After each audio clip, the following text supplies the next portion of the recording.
Rotary Club of Centennial. Much better, much better.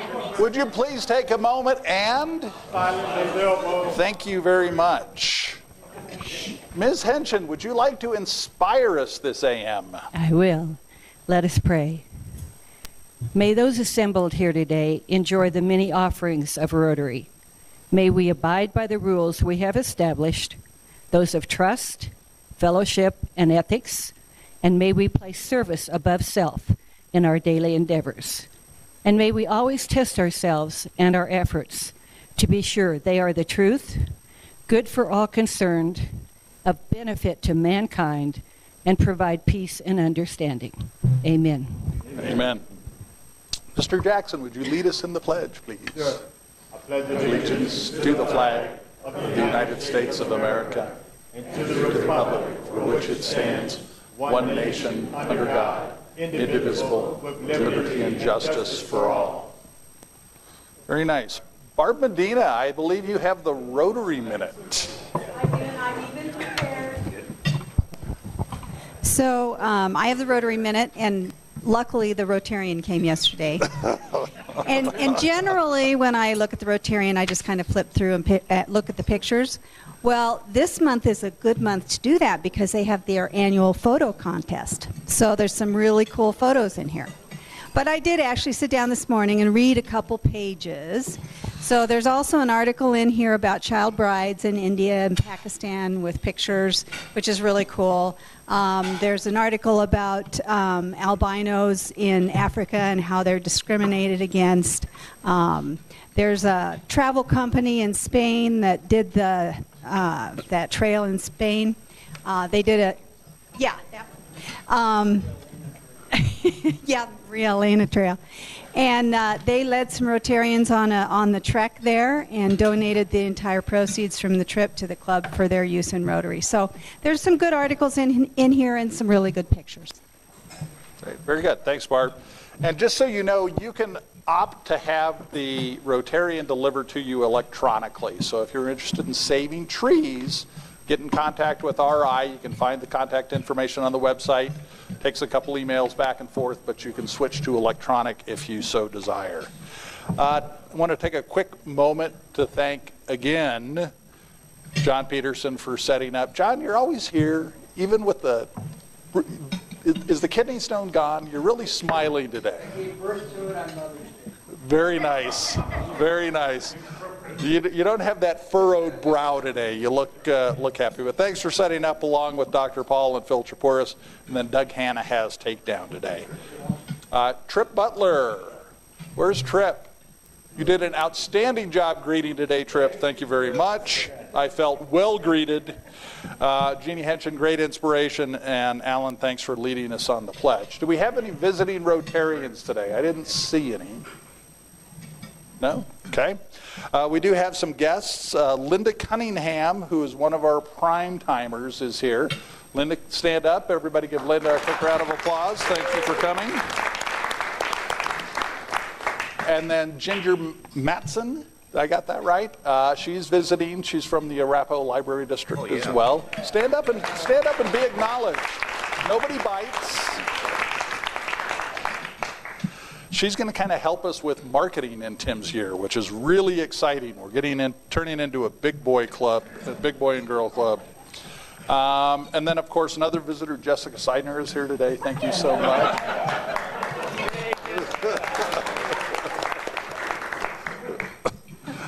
All righty. I didn't show any birthdays on the list. Do we have any birthdays coming up this week? No. Vicky Gale. Your birthday month has long expired, Ms. Hahn. Do you have an anniversary? I don't see Paul Fritzler, but his anniversary is tomorrow, so hopefully he's not here because he's planning the perfect anniversary event.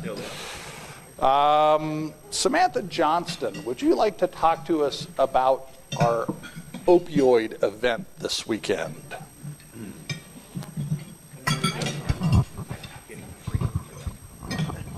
Well, we've been touting this for months now, but May 19th, we are doing a drug take-back, medication take-back. So any expired or unused medication that you have, please bring it May 19th from 9 to 11 at Homestead.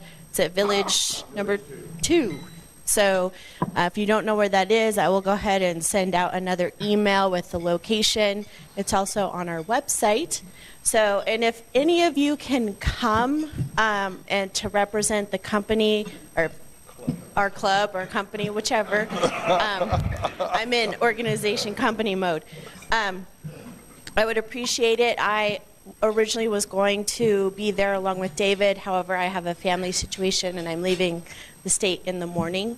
So if anyone can kind of help David out, I would appreciate it if you can make it. So just let us know. Great. Great. Thanks, Samantha. This is a great opportunity not only to help out with the with drug take-backs, which is a big problem in our community, but also to get the word out about Rotary. I know there's a lot going on this weekend with district conference and other things happening, but if anybody has a little extra time that could join David to kind of preach a little bit about Rotary and do good in the community, it would be much appreciated. Eric, while your mouth is full, we have something for you. Whoa. Now, your mentor was a little bit of a slacker. He's out sick today. And he said, that's okay. Catherine was his real mentor anyway. She's not here either. So we're just going to do it and run with it. So Eric has done everything required to get his blue badge.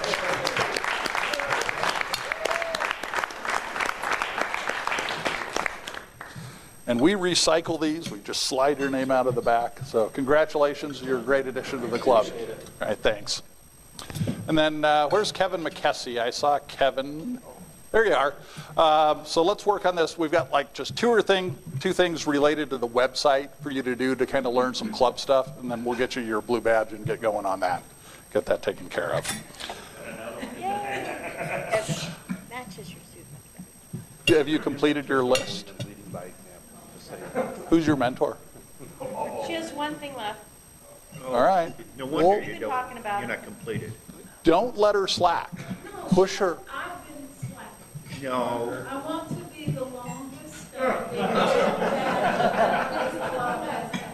Diana, why?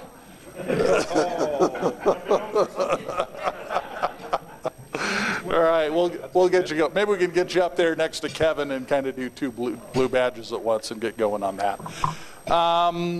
Is John McCarty here today? I didn't see him. So coming up also on Saturday the 19th, Engineers Without Borders is doing a wine tasting fundraiser down at the Posner Center from 6 to 9. Great event, silent auction, good chance to kind of help out with our partner on the Madagascar water project. So I will try and send out a little bit of information on that later today. No Diane Zing? Wow. I got a request from another club. They are doing food deliveries for the Denver Indian Center. I'm trying to get a little bit more information on that. If anyone is interested in helping collect food, I think it'd be a club purchase the food and then deliver it to the Indian Center. Raise a quick hand or shoot me an email and we'll see if we want to get involved with this project or not. Vern Hansen. My timing was perfect then. I just swallowed without choking. Meals on Wheels, thanks for everybody that is helping. I laid a sign-up sheet on each table. We had just 2 dates in June that we need to fill for delivering Meals on Wheels. If you could take a look at it, because I laid one on each table. If I get duplicates, that's a good problem to have. I'll let you know, and we'll schedule something. But if you could take a look at that, I'd appreciate it. Thanks. Great, thanks, Vern. Does anybody else have any announcements? Roxy Hahn. I put on your table a list, excuse me, microphone. On your table, as I talked about a few weeks ago, we have agreed to help entertain a summer exchange student from Brazil. Her name is Luann Durizende. And I've put a list of possible things you guys could do to show her Colorado while she's here. She'll be here, I believe, from June 15th through the end of July. So there's a long time frame. So if you will sign up and make note of the phone number. The phone number is her host mother's cell number. And her host mother is Kimberly, who's the head of our district youth exchange. So anyway, there's a lot of ideas there, and there's a lot of other lines. If you can think of something other that would be fun to do with her, I'd really appreciate it. Great, thanks. Also on your table, you will see sign-up sheets to help assemble the blessing bags, which is on June 9th. And you will notice we have a great number who have already signed up, but we could use more help. And please note, this is also for your family members and your friends. So make a morning of it, and we really appreciate your help in advance. So go ahead and sign your names on the forms this morning, today. Thank you. Thanks, Jessica. Any other announcements? Sheriff Dave. Hey, just want everyone to know, sadly, former Centennial Mayor Kathy Noon has been diagnosed with pancreatic cancer. Ooh. So just found out last week, and she may be starting treatment as soon as tomorrow. So just, if you would, she is a great lady, and I've known her for a long time and worked well with her, but just please keep her in your thoughts. And when I hear things, and Randy knows of this, and we'll keep you posted, but please keep Kathy in your thoughts. Thank you. All right. Thanks, Dave. Did you, Mary Alice, have additional? I just want to give you a reminder or an invitation that we still have spots left for our trip on June 2nd for, I never can remember the name of this. No. Flashback to the 50s, and it's an American bandstand type setting for this. The groups, there are several different quartets that sing in this group, and one of them won the quartet contest, will go to regionals representing Colorado this, I think it's in September in Florida. So anyway, it's a really good group of singers that are going to be there. The trip includes the transportation there. We leave from the Willow Creek Clubhouse. It's $15. That's to go to the concert and for the transportation. So we've got seats left if you would like to sign up, and we kind of need sign-ups by the 18th to know that you are planning to go. Thanks. Say the date again. The date is June the 2nd, and the sign-ups are by the 18th. And where is the concert taking place? It's in North Glen, Okay. I believe. That's Right. where we're going. Does it require the Rotarians to dance who attend? No. Okay. Phew. Just listen. Dodged another bullet there. Any other announcements? Tim Eunice, our soon-to-be only 6 weeks away El Presidente. I was expecting Eric Nielsen to be here this morning. Eric has now taken over all the beer sales, behind-the-scenes stuff that goes on. So I just wanted to make sure everybody was aware that June 9th is the first beer sales event. That's summer kickoff at Centennial City Park. He'll be sending out an electronic sign-up sheet. He is a millennial. And we just need you guys to know that we need to fill all those slots. It looks like it should be a very good event. They have a great set of bands, provided the weather cooperates. Right. So. I was going to say, do we All right, know so the weather June 9th. forecast yet? What's that? Do we know the weather forecast yet? I'm not even bothering to look until the last weekend. All right. Any other announcements from the club? Travel gifts. That's where we were going. Mr. Buck, I believe you said you had a travel gift.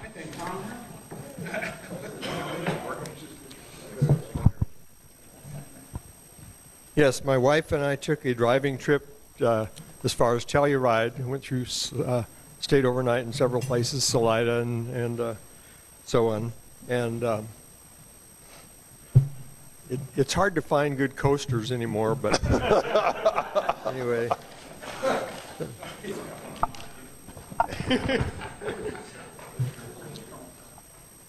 This is a little silver angel for your Christmas tree. Since you're giving away all your ornaments already to the club project, this will reinforce the program.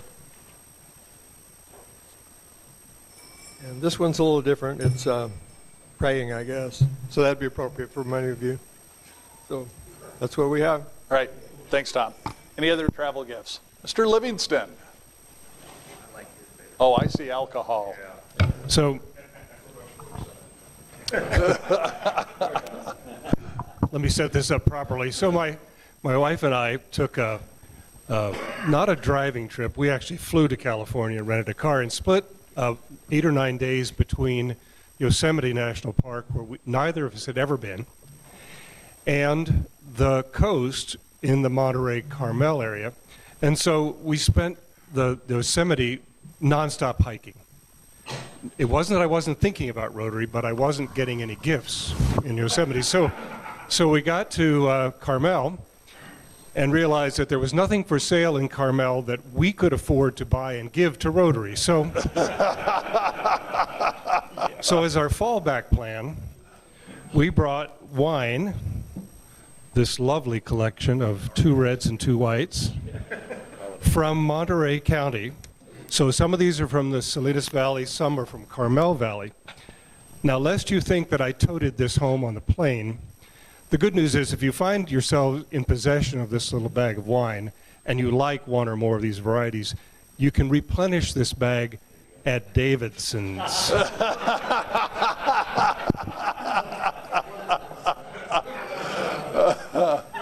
Very good. Anna's not here. All right. Right. Is it, John, is the cabinet climate controlled? Do you want everyone to know that the wine is in the cabinet? It's locked. Okay. Patrick. Yes, it's on. It is on. Well, I had quite an adventure. My wife and I love to drive, so we drove from here to Santa Fe first night, and I walked into the Hilton hotel where we stayed for 3 nights, and the first thing I see is a sign, Rotary meets here. So unfortunately, I got there Thursday evening, and the meeting was at midday. But I still couldn't get away from Rotary, because right across in the El Dorado Hotel, across the street, was the New Mexico were having their annual conference. And so later on in the evening, I figured I'm going to go over here, see can I get something to bring back to the meeting here. And I did. And so I got this bag here. It says Rotary District 5520, 2018 Annual Conference. So I'm not so sure it's something that, I got the book here, that maybe I should give to you, John, because I'm not so sure it's something that would be suitable for the Probably the would kid. be tough to auction that one, but So you never know. anyway, maybe you could read this. There you go. Yeah. At David's, you can get a good selection. I know. I goofed up. I California should have filled it with wine. Very nice. Thank But I have to tell you that cost me some blood and guts to get that bag, because when I walked out of the El Dorado, without having a drink, by the way, I tripped on the sidewalk and fell on my face. And lucky enough, I took the weight with my hands and ended up with a cut here, broken glasses, cut here, blood running all over the place, and 2 ambulances and 6 people showed up to help me get over it. But it was only scratches, so I didn't get any. My brain, I think, is still working. So that wasn't the end of the adventure. So we headed off for Peoria, Phoenix, outside Phoenix, not Peoria, Illinois. No, I didn't go to Peoria, Illinois. And decided then we'd take a trip up into the mountains on a scenic trip. And there's lots of signs along the road that says, watch out for falling rocks. Well, guess what? I hit a rock coming around a corner. It ended up getting a new wheel and 2 new tires. So it cost me $680. So the adventure. Anyway, we came back to Sedona, into Sedona, and went up into the mountains there to, what's the name of the place up in the mountains? Jerome. And quite an interesting place if you've never gone to Jerome. It's up at 5,000 feet up in the side of the mountain, and very interesting. But along the way, then we came to Winslow, Arizona. Does anybody know what happened in Winslow, Arizona? Yeah, there's maybe a famous song, The song Winslow, Arizona. Take It Easy, yes. And we went to the La Posa, I think that's how you say it, hotel for lunch. If you haven't gone there, you got to stop and go in there. So along the way, we saw all kinds of signs for animals, you know, deer, elk, you name it, and even wild horses. But I didn't see any wild horses. But got home on Wednesday evening. Jay, I know that Jay still believes the story I told him the other day. I don't think the sheriff will believe it either, maybe. But we got to my daughter's house on Syracuse Road, and about 9 o'clock, we went for dinner. So about 9 o'clock in the evening, we figured it was time to go home. So we walk out the door. My wife's halfway across the road to get into the car, and the dog is in, she has a lab. The dog goes total bonkers in the house. The window was cracked open about 6 inches, and she usually sits there with her head sniffing out the window. Well, the dog went totally bonkers. I mean, she growls at other dogs and all that, but this was unbelievable. My daughter had to go grab her by the collar. And I know not people won't believe this, but a mountain cat, I hadn't seen any mountain cats the whole time we were gone, but one of them walked down the street. Sheriff, would you believe that? He walked down the street. And I know people are saying, was that before you had a drink or after you had a drink? But Patrick, I think you need to stay home. That's what I've been thinking this whole time. You see, that's why I didn't call the police department, because I know nobody would believe us. But I'm here to tell you, we did call the Colorado wildlife lady, and I talked to her. The one thing she wanted to know was about its tail, what kind of a tail it had. And it had a long tail, and there was 4 of us there that saw it. But I know nobody would believe us. But that's the end of my story.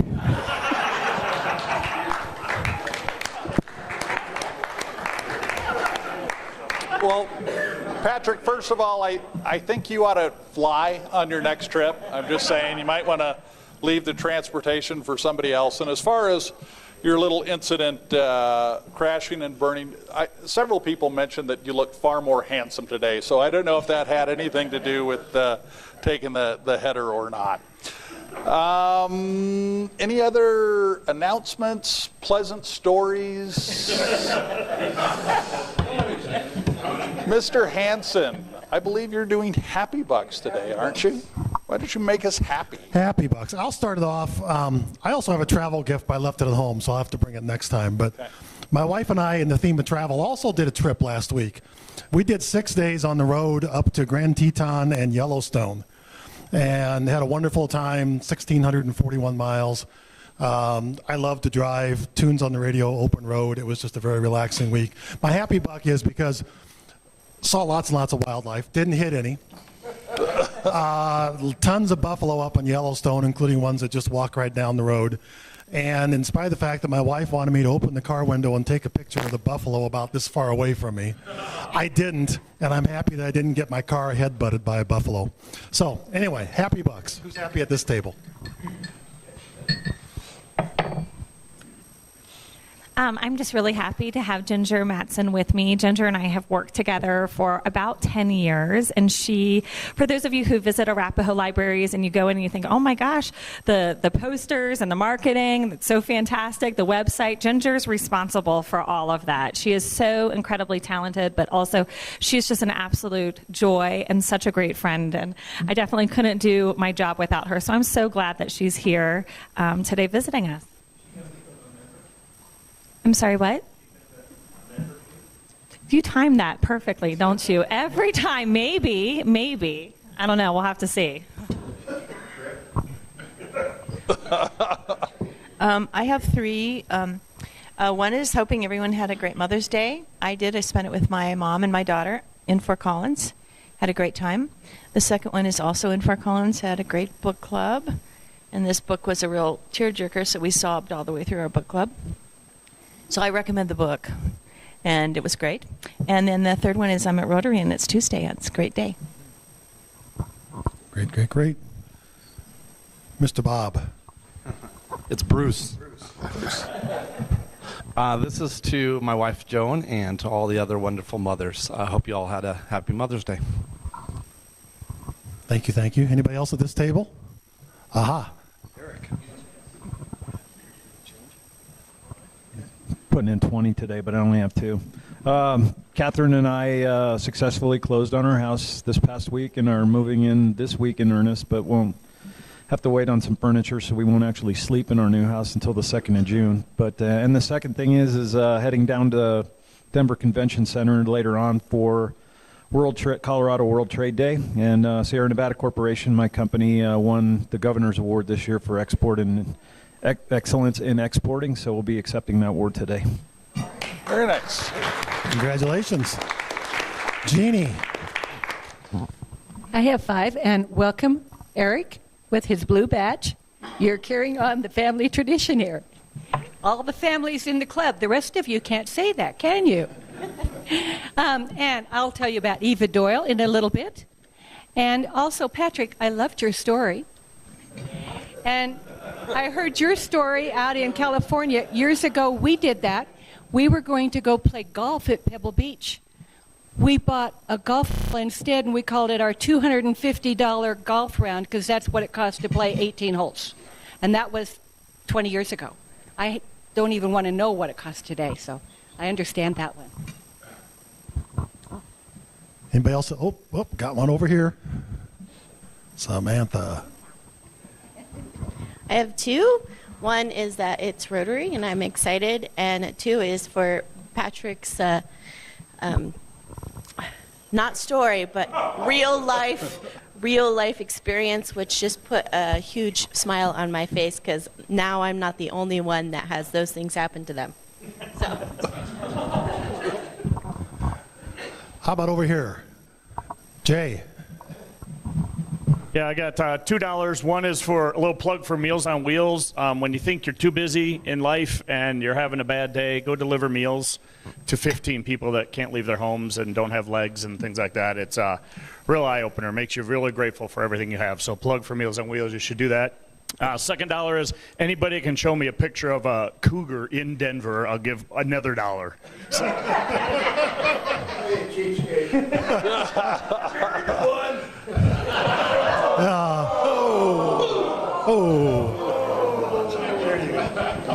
How do I follow up with that? I'm just happy to be one stone lighter.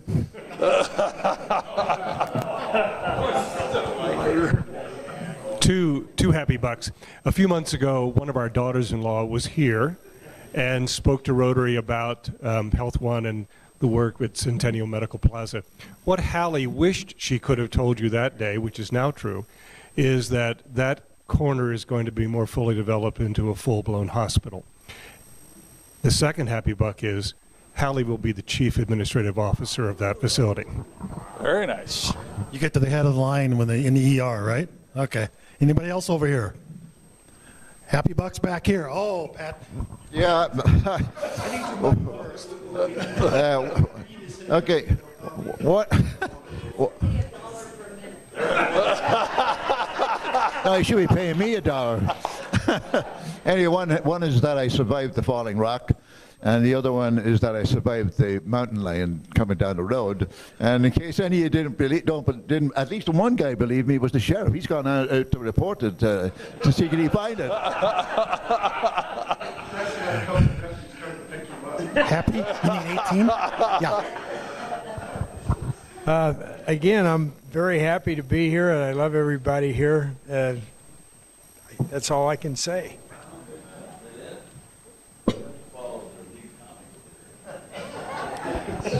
Hang on, I'll be right back to you with that. I just have $1 for Mary Alice Jackson. Everything she does for prime timers, I think she puts in 80 hours a week on that. So.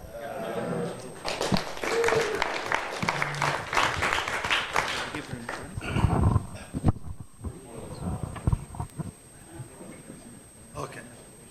Oh, thank you. I'm happy I got my microphone back. Anybody else? Over here. I don't even see Paul. He's over here somewhere. Over here. Happy bucks. All right, I have 2. One is, it's always nice to be here on Tuesday morning to see everyone. I've missed a few weeks, but I'm back. And the second is for this coming weekend. It's busy graduation weekend that for 2 graduations back to back in 2 different cities. Ooh, busy. All right, so I got I got 3. Congratulations on your blue badge. And then John Peterson is my neighbor. I love my neighbors, and I didn't know he was passing a kidney stone on Mother's Day, and I know we were a rowdy group on Mother's Day, so hopefully, everything came out okay. And then, yeah, I wish I'd have known. And then Patrick, I'm glad you're still alive. Randy. I got a happy buck for my wife, who was elected to the board of South Suburban last week, and there were 9 people running. She received 25% of the votes, and everybody else split the rest. She crushed it. It was a great campaign. No, it had nothing to do with it. I walked a lot. I'm really glad this is over. Doug. I have $1. I'm happy because last Friday my oldest son took me to the Rockies game, and even though the Rockies lost, we had a great time together, and it was just a terrific experience. Oh, one more over here. I just have 2 more meetings after today, so I'm just happy to be here. Oh. Yeah, sign him something. Happy over here. Happy over here. There we go. Whoop. Kind of a validation for Patrick. When I used to live in Palos Verdes near Orchard and Holly in the mid-90s, we had a mountain lion in that neighborhood. He would wander the Highline Canal Trail. He eventually ended up over by Monaco and Hampton in a tree, and when Game and Fish tried to capture him, he came down. There were a bunch of kids, and they had to destroy him when he came down. But, yeah, they do wander around. Thank you for your Tim. I have 2. One is for Ginger. You guys don't know the amount of work that she's already done for the club behind the scenes, and we're looking for a pretty exciting year coming up. And the second one is for Patrick. Patrick, when I lived in Scottsdale, I was sitting down having coffee early one morning in my kitchen, and we had a putting green in the back. And I look out, and there is about a 4-foot-tall mountain lion just sitting right in the middle of the putting green. We had 2 dogs that were no more than 12 pounds. So I went and gathered them up pretty quick. And then I took pictures.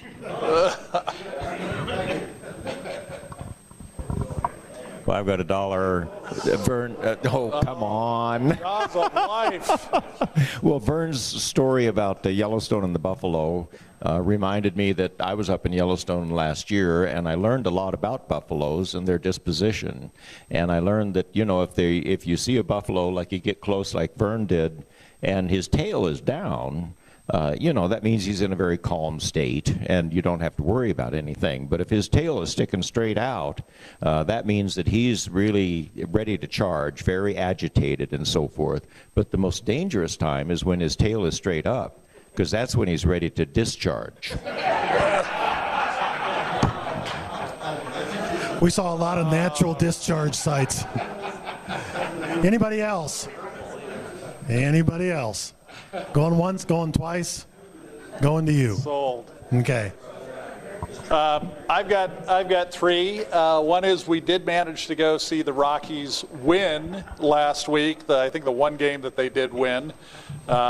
We've been on a losing streak as of late, so that's nice to break that. Second, for all our mothers out there, happy Mother's Day, a little belated. And then third, for Jeannie Henshin. She has a really nice new dark olive CRV out in the parking lot. Absolutely gorgeous. So Jeannie, thank you very much. So with that, Ms. Henshin, would you like to introduce Eva, our speaker? I will. Eva, if you want to go up front, you can. Go ahead.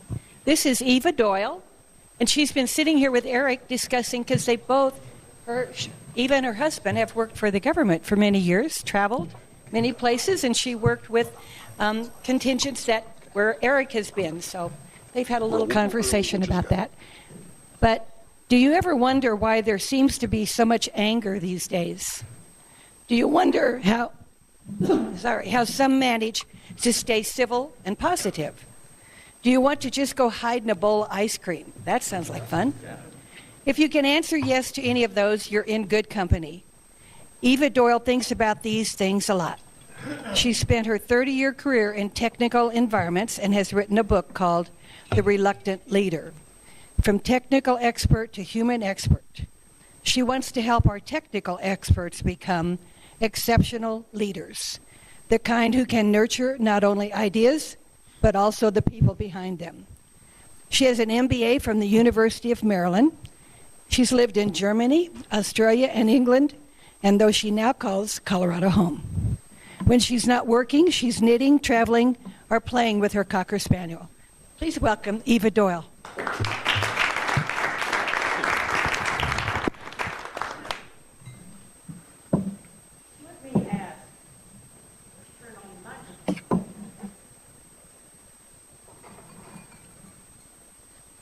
Is that on? Okay. So let me ask, who sees yourself in a position of leadership or influence? Great. And actually, every hand should be going up, because every one of us is playing that role in some area of our lives. So what I want to talk to you about today is 3 things that your best employees, and you can also substitute family members, neighbors, fellow Rotarians, wish that you knew. Now, sometimes when people hear that I'm going to be talking about leadership topics, and sometimes people kind of check out because they think, well, that doesn't really apply to me, so I'll just sit here and go through my grocery list. So I encourage you, stay with me. Stay with me.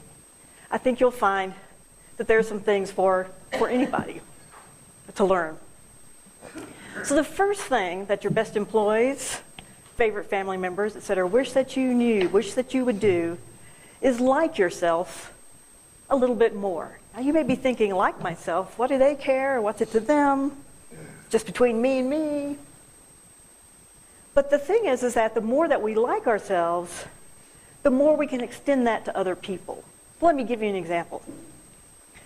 For many years, I was one of those people who had a problem with my keys, right? Where are my keys? Anyone else suffer with that? Have a family member that suffers with that? And I finally got to the point where I got organized enough that when I come home, there's a little keyboard with the hooks, and I hang my keys on that. Been very good about that for a long time. But the other day, I hear the soft whine of the dog. I get out the harness, I get out the leash, I go by the door. There are no keys. So I start to do what so often we do with something like that. Start beating myself up. Oh, you idiot. Are we doing this again? I thought this was cured. On and on. Again, the dog is whining. He's crossing his legs. There are no keys. So then I try a slightly different track, and I think, okay, you've been good about this for a long time. Let's think it through. Where could they be? We keep a pretty neat house, so there's not a lot of stuff for them to hide under. So it's like, okay, so I went through the steps. Where was I last? And I found the keys in the master bathroom where I'd pulled them out of a pocket. So the thing with that is that the more, again, that we can beat ourselves up, the harder it is to be nicer to other people. So when I was a manager, and one of the things that I had a reputation for was being hard on people. It was because I was so hard on myself. And as I worked to be kinder to other people, I'd really discovered that when your first instinct to say to yourself is, you idiot, that's your first instinct for them. But when your first instinct is, okay, let's walk through this, let's think it through, let's go through our steps, that's what your first instinct will be with other people. So I want to give you a little tool to help you do this. And what it is, I want you to think right now about someone that you really enjoy. And in this room, you probably have a lot of options. So think about someone that you really enjoy and picture their face, someone that you just enjoy being around, they make you laugh, they pick you up. They might tease you a little bit, but they're not critical, if you know what I mean. So once you think about that person and think about what you would say to them or what they might say to you in those situations where you've lost your keys, you left your ATM card, you forgot a deadline, forgot a meeting. Think about what would they say to you. Usually it'd be something along the lines of, oh, it's okay. It'll work out. You're human. Things are going to happen. So think about that line. And if you really have trouble with this, I invite you to even consider, getting a picture of them and tucking it away somewhere. Maybe in a couple places, not too many places because you don't want to look like a stalker, but just have enough that you really have that visual image of how to be kinder to yourself.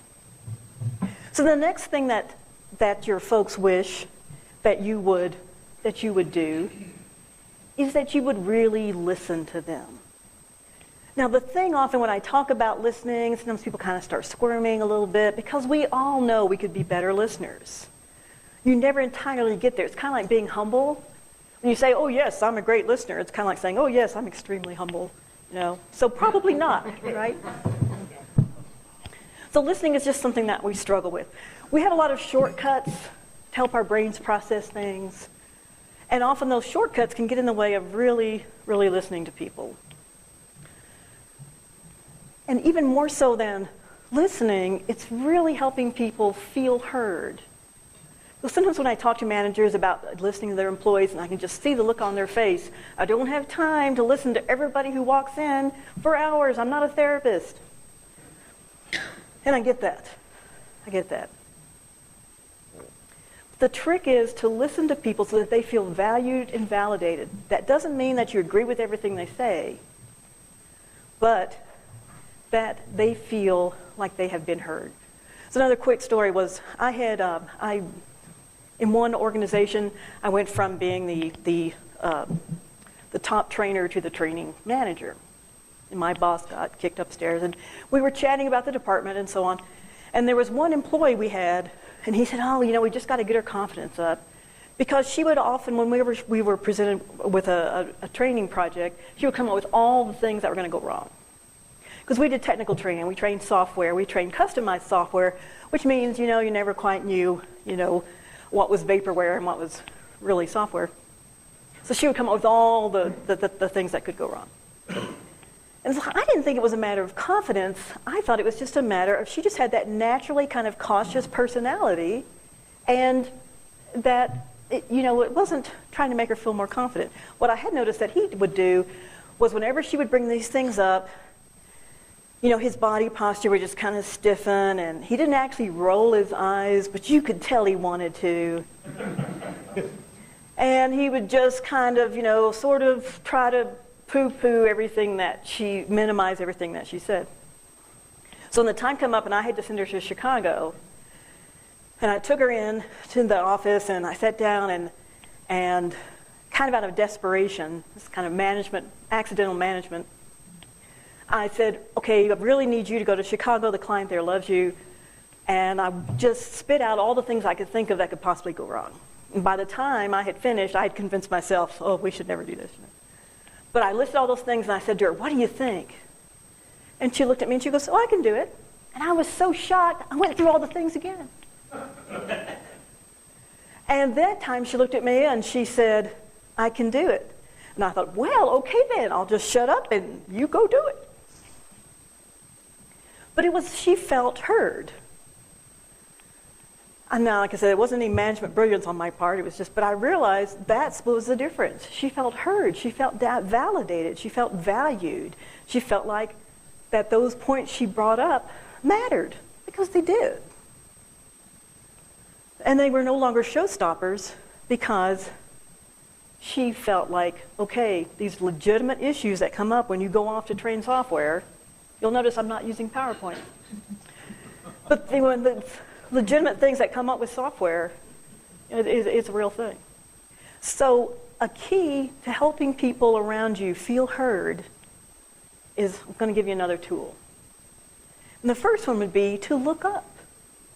Look at them. So often people don't feel heard because they don't feel like they have our full attention.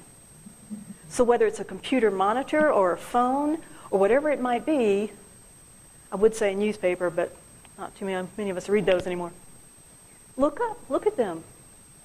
Now, it doesn't have to become a staring contest. But the idea is to look at them and give them a smile. Smiles are about connecting. It's not about feeling all happy. It's about connecting. A warm little smile can go a long ways. Now, I learned as a teenager that my face naturally kind of is I'm grumpy cat when I'm relaxed, right? You know, my face naturally turns down. Remember, my grandmother, when I was in high school, said to me, "Why are you looking so mad all the time?" And I just looked at her, and I felt like saying, "Because it's your face. This is your face. I inherited it from you." I didn't say that to my grandmother, but I was sitting there thinking it. But it made me realize that my natural face can look kind of grim or stern, and so I naturally always try to think about turning my mouth up a little bit. Now, it was kind of funny when grandmother passed away and she was in the coffin. They had moved her mouth up, and I know, and we were like, "No, that's not the face. Just let it relax." That's how she really. But just to look up, give that eye contact, give a little smile, make it clear that they're welcomed into your space. And when you do that, you will often find that people will not linger as long in your office because they felt heard. They don't feel like they have to keep like beating or repeating constantly because they feel like you have heard them. So practice that, and that's a little trick you can practice anywhere. You can practice it when you're buying something at a store, when you're at a restaurant, waiter, waitress. So often, nobody looks at those people. But if you want good service, look at them. Smile. Say thank you. You don't have to go all chatty Cathy, but just acknowledge that they're there and they are helping you. So that's your second tool. Is give them eye contact, a smile, help people feel heard, and they will really think you are a great listener. So then the third thing has to do with learning, being open to learning. And one of the best ways that you can demonstrate that is by asking good questions. One of my favorite is, "Tell me about that. Tell me more. Expound on that. Give me some more information." One of the things that I do is that I teach a class on workplace survival skills at a homeless shelter in downtown Denver. And I wanted to use my work experience to help those folks. So I had attended one or two of what they call a life skills class, and it was very well-intentioned people, but they tended to treat those adults like fifth graders. I remember in one they had a handout and they had someone read, the first paragraph and the second paragraph, and I thought, that's fifth grade, isn't it? We don't need to test their reading skills. So what I started out by doing was, I have some handouts, I have some sheets, but all I really tried to do in that class is ask them questions. We talk about some basic work skills. Like I'll ask them, who finds it hard? I actually give them these colored paddles and have them write hard or easy on them, and then they, as we talk through it, they turn the paddles. I also bring a lot of candy. I have to confess that seems to be a hit as well. But I'll ask them, I say, is it hard or easy to get to work on time? And most of them will say easy, because that's a skill you should have. Some will say hard, because some people just, don't like to get up. Some people just have a thing about time. They always run a few minutes late. It's just kind of built into their system, it seems. And we'll talk through those things, and then I'll ask them as they turn their paddles, I'll say, okay, why is it hard for you? Why is it easy for you? Another one that gets a little more controversy is it easy to show up cheerful at work and in a good mood? And that's often controversial. There's some people who are just naturally kind of quiet in the morning, and I tend to be one of them. So getting here at 7 and talking before 9 o'clock is a challenge. But it's just because of, it's just my nature is to be a little quieter in the morning. Once I became a manager, I realized that was a luxury I no longer had. I had to come in raring to go. But I will ask those homeless folks, pulling on their life experiences, and they will tell me that it's one of the best classes they have, and they wish all of them were like that, because I let them talk. I let them give me information. It's not a one-way street. I'm not the sage on the stage telling them how to act. I'm pulling from their successful life experiences and getting them to build on those by asking them those questions. Tell me about that. How can we do that? And some of them come up with some great examples, some great stories. I loved one guy. He said, if you meet one grumpy person, if you meet two before 10 a.m., it's probably you. And I was like, I like that. Makes sense? So it's a great experience for both of us. And like so often when you teach, you feel like you get more out of it than your participants do. So those 3 quick tools. One is liking yourself more, which can be hard. But one way to practice that skill is to think about how you would talk to your best friend or how they would talk to you. And usually it's much more encouraging than a lot of the self-talk that goes on up here. And then to be a better listener. Give people that eye contact, give them that smile, give them your full attention, and you will find that, because you may have been great at listening to them before, but then they're going to really feel heard. And then this third one, with being willing to continue to always be learning from your folks. You don't have to be the all-knowing king from the Middle Ages. No one, that model is gone. Used to be, it was the person who was literate, who could lead things, they could read, they knew what was going on. Nope, very different society now. So by being open, by learning, by being vulnerable, you are showing your people that you value. Another way you're showing them that you value them. So I want to sum this up with a story about my Uncle Bob, because I think he did a great example in this story of kind of demonstrating those 3 things. So Uncle Bob had been a school teacher for 40 years in Coffee County, Tennessee, which I doubt any of you have heard of. But Coffee County had Arnold Air Force Base in it, and especially in the 60s and 70s, that was a major player in the whole space program. And they were trying to lure down some civilians to that Air Force Base, PhDs and so on, but they were really concerned about moving to rural Tennessee, about their children's education. But they would trot out my Uncle Bob, and they would say, this is Bob. He is an award-winning math teacher. You do not have to worry about math and science education because we have Bob. So Uncle Bob taught advanced math for most of those 40 years, and a lot of his students ended up going off to MIT, getting PhDs, writing Uncle Bob back, thanking him for what a wonderful foundation he had given them in math. They were so well prepared. But then he finally decided, okay, my school teaching years, they are over. And one of the things Uncle Bob had hated about school teaching, about the only thing he hated about it, was getting up early. Didn't like that. So he was determined never to get out of bed before noon. And then the community college came calling, and they called Uncle Bob, and they said, we have an opening for a remedial math teacher to help people get their math up to par so that they can become full students of the community college. And Bob said no. He said, my teaching days are done. He goes, but I had this friend, Albert. I'm sure he would like to do that for you. And Albert agreed, yeah, love to do it. 2 days before the class starts, Albert calls Bob and says, my mom's had a stroke. Can you take my class for at least the first week or 2? So what are you going to do, right? So Bob says, okay. And Albert tells him, it's a night class. You don't have to get up early. So Bob's in. And he listens to this class the first night. He's kind of dreading it, partly because these ladies, this is arithmetic. Bob taught all the stuff with the squiggles, the differential and integral calculus, and all the symbols, a squared, b squared, He hardly ever touched a number, unless it was an exponent. Yeah. So he's going to teach these ladies some basic math. Or these people, he didn't realize at the time they were all going to be women. So, but he walks into this class and he puts his name on the chalkboard or the whiteboard. And a lot of these ladies, they know him. They were in that high school. They weren't in his classes, but they know who he is. So just saying his name is a little intimidating. So they know all the state math contests his people won and all this kind of stuff. And they're a little scared.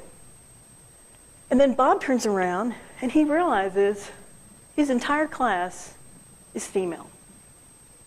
And whoa, hits him. So he stands there in front of them, and my Uncle Bob is 6'2" and kind of slender, so as opposed to me, anyway. So he's standing there, he's tall, and he's looking at these ladies. He goes, ladies, you are going to have to forgive me. You're going to have to work with me. He goes, I was raised in a home with 10 brothers and 2 sisters. My wife and I raised 2 boys. Most of the school children I taught were boys. This is the first time I have ever been alone in a room full of women.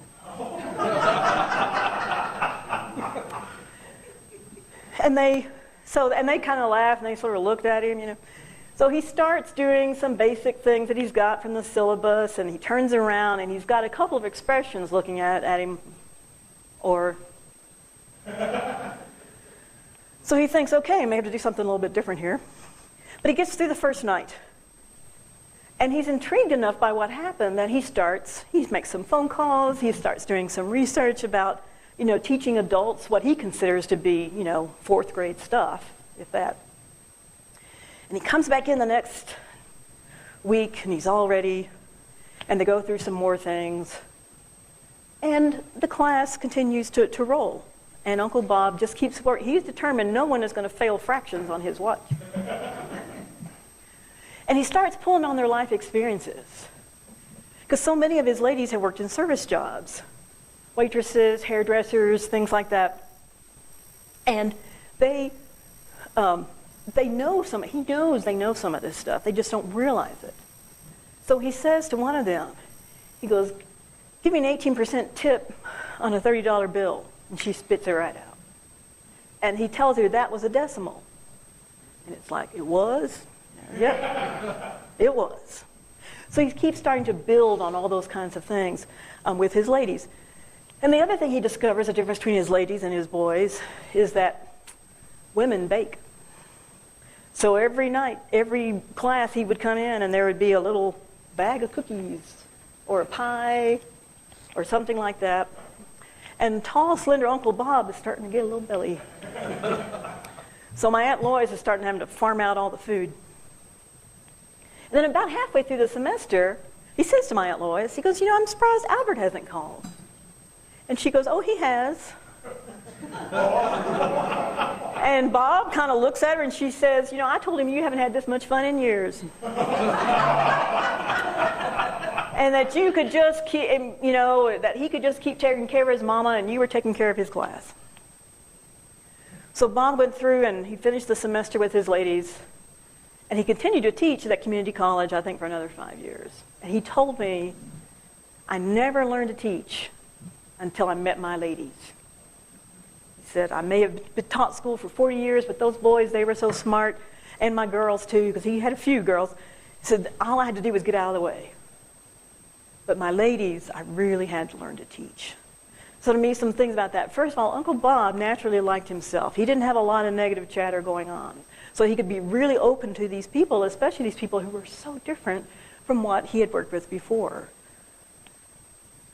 He also had a real gift for helping these ladies feel heard.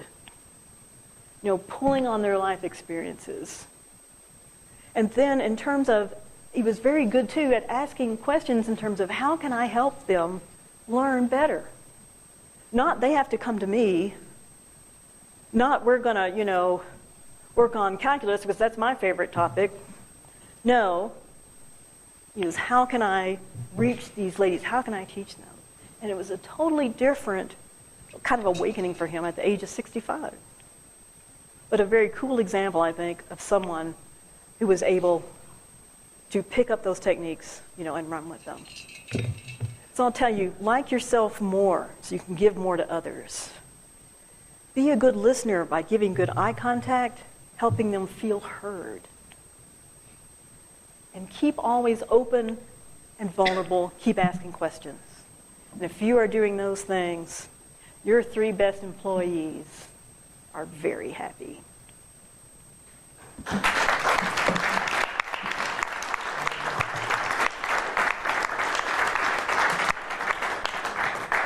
we have any questions for our speaker, Diana? Eva, thank you so much for sharing those tools and the tales as well. I really enjoyed the stories. The tool that resonated the most with me was the first about being, I believe it's being kinder to yourself. Being kinder to yourself. And I struggle with that one, especially as a small business owner. I struggle with being in that head space versus being in the heart space.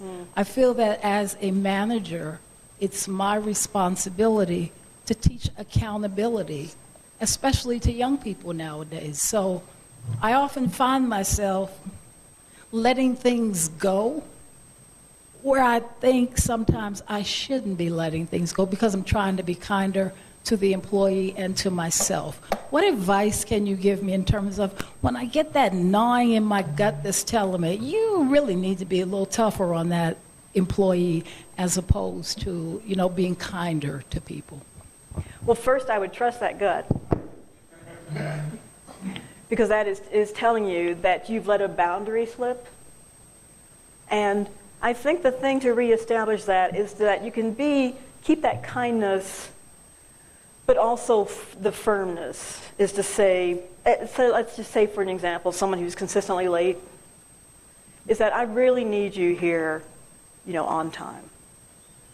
And that happened to me once with an employee, one of my best employees, one of my best trainers, but she could just never show up in time for our morning meeting. So I took her aside and I said to her, you're one of our best, but it's really important that you participate in these meetings. And she got very defensive and so on. I said, I'm not looking for that. I said, I'm looking for a solution. So do we need to change the meeting time? Is there something at home? I knew that she had a couple of children, something at home going on where it's really hard for you to get out the door in time. Kind of offered some options about maybe why is there an issue. And she was like, no, I'll be here on time. And she was. Now, she was pretty sulky the first couple of weeks.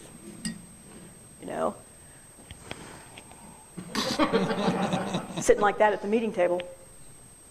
But she got over it. Because she did start to realize that people were really appreciating her input. So that's what I would say, is that to focus on the behavior, not the person, but to really make clear these are my standards. And if it helps to write them down and hang them up somewhere so that people see them, that might be an answer. But I would definitely follow that gut and find a way to match your kindness with some firmness and make it clear that there are some things that really aren't negotiable. Does that help?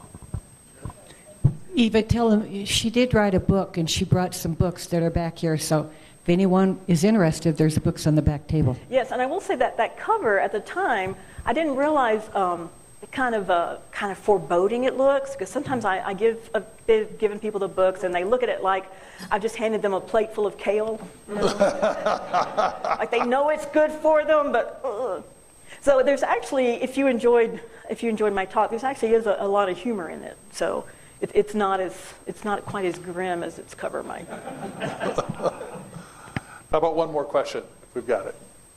No? Right. Eva, thank you very much. Now, don't run off. I've got a couple of jobs for you. First off, we support a small charter school up in North Denver. Cool. We donate books, and we put a book plate in honor of our speakers in the books. So this is a replica of the book plate that's going to go in. So that's for you. Well, thank you. We also have a legal lottery that we do to raise money for our foundation. So we're going to have you pull a ticket out of the hat. Ooh, okay. And then read the last 3 digits. Okay. 101. Oh, not even close. Oh! Colonel Heckle. Don't you take our money and run. Say what's it. Well, how's lunch? That's a consolation prize. Okay. If he wins, he has to buy the booze for the going away. Well, the good news That's right. All right. All right, pick two. You take our money and run her. Take some off. I think I found it. No, go up high. One more. No. Eva, thank you so much. Much appreciated. Rates are hard. All right, and Colonel Heckle, when is your going away party again? I know what it is. June 2nd? If you would have won, it would have been June 2nd. June 2nd, and it's going to be, Tim, at your studio.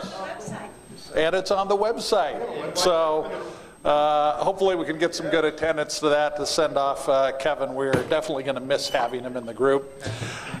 So would you all rise and join me in the four-way test? For all we think, say, or do, is it the truth? Is it fair to all concerned? Will it build goodwill and better friendships? Will it be beneficial to all concerned? Do good and have fun.